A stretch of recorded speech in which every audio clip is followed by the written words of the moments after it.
If you've spent any time in the historical costuming world at all, you've probably come across a pattern telling you to fell down your inside seams to finish them. This is a simple and sturdy way to finish your garment and a great skill to have. Flat felling is particularly useful for trousers, breeches, shirts, and shifts, as it can take a beating and stand the test of time in many, many washes. To begin, thread your needle with a length of thread, single strand, and tie a knot at the end. Mine is in a contrasting color so you can see it, but you'll want to make sure yours matches.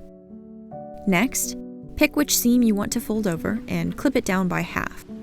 For example, I used 1/2 inch seams and clipped one side down to 1/4 inch. Take your remaining tall allowance and fold over the shorter bit, lining up with the seam. Then fold again, flat against the fabric. It's a good idea to run over the fold with your thumb to make sure it's totally flat and there's no bubbling. Grab your threaded needle. Pick up 3 to 4 threads from the fabric right next to the folded edge, then push your needle up through, again, 3 to 4 threads of the folded edge too. Pull through. You should see that this makes a diagonal line. Repeat this step all the way down your seam, creating a spiral with your thread.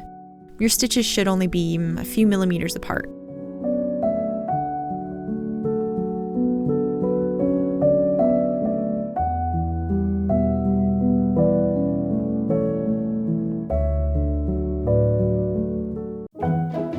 And there you go, easy peasy.